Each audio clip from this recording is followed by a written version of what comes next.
कोई खास बात नहीं है। बात समझो, माला का इसलिए आदेश दिया जाता है कि नवीन नवीन प्रारंभ भक्ति में हमारा मन नहीं लगता है। कहो 5 मिनट 10 मिनट लगे हो, फिर प्रपंच में चला जाए, तो उसमें माला सहयोगी हुआ। मन तो प्रपंच में जा रहा है, पर हमारा मन का के साथ राधा राधा राधा, और मन प्रपंच में घूम रहा है। ये प्रारंभिक स्थिति है।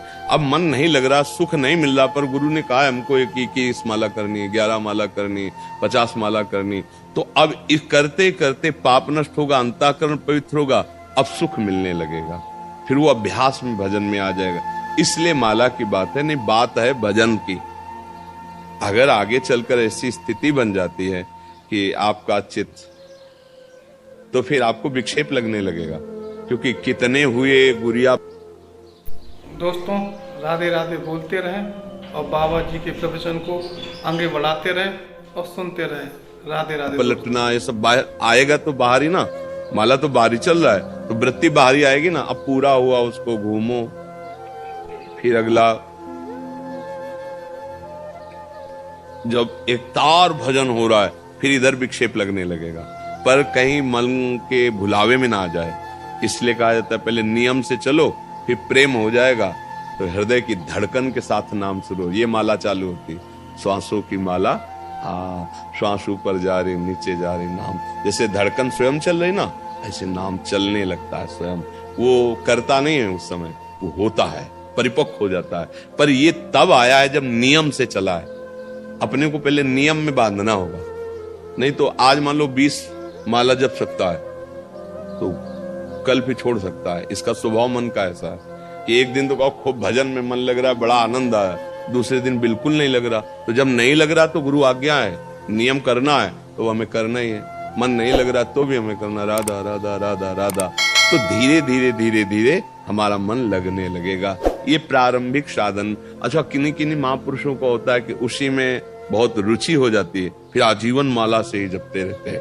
तो अब जैसा अभ्यास किया जाता है, जैसे अपने लोग थे तो गुरुजनों की प्रारंभ में ही आज्ञा हो, जैसे गायत्री अनुष्ठान, ये सब तो ठीक है। इसके बाद आज्ञा हो कि हमारी एक ही आज्ञा है कि एक क्षण भी भगवत विस्मरण नहीं होना चाहिए। वो दिमाग में बैठ गया कि हमको ऐसा अभ्यास करना है कि एक क्षण भी प्रभु का विस्मरण, या तो सो गए या मर गए, 2 स्थितियों के अलावा उस पर अपना अधिकार नहीं ना भाई। गाढ़ निद्रा में सो गए तो अपना अधिकार नहीं, और मर गए तो अधिकार नहीं। जब तक होश रहेगा प्रभु को नहीं भूलना है।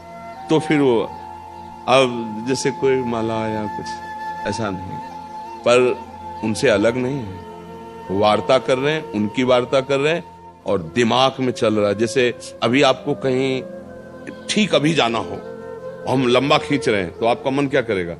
बार बार वहीं जाएगा ना, जा रहा है ना। आप बैठे हो, बात कर रहे हो, बात सुन रहे हो, लेकिन मन जा रहा है ना। ऐसे भजन होता है अंदर से। आपसे बात कर रहे हैं, हंस रहे हैं, उत्तर दे रहे हैं, लेकिन अंदर ही अंदर हाँ, वो अभ्यास से होता है। तो अगर किसी का मन बिना माला के भगवान के नाम में ईमानदारी से लग रहा है, तो हम नहीं कहेंगे कि माला ले लो। प्राय हमारे आप साधुकों में देखो बहुत कम ऐसा माला ले, क्योंकि हमारे रात दिन उठते बैठते सोते जागते जब आपको भगवत स्मरण में रहना है, अब वो आप करके देखो। क्योंकि अब जिसकी रुचि बन गई अंतर ही अंतर, अब उनके लिए, और जिनकी रुचि विक्षेप युक्त है, तो आप माला पकड़िए, क्योंकि उससे आपका अभ्यास फिर आ जाता है। फिर श्वास श्वास सुमिरन करे दुविधा रहा न कोई। घट घट में जो बैठा हुआ परमात्मा है, श्वास श्वास में रम जाता है, रोम रोम में रम जाता है। पर ये सिद्धों की स्थिति है। सिद्ध वाली स्थिति आज शुरू थोड़ी हो जाएगी, उसके लिए अभ्यास की जरूरत होती है। हाँ, तो वो अपनी स्थिति को देख ले, अपनी स्थिति को देख ले, तभी बात बनती है। थोड़ी देर मन भजन में लग सकता है, धोखाबाजी कर सकता है, बड़ा आनंद आ रहा, माला ठीक नहीं, पर फिर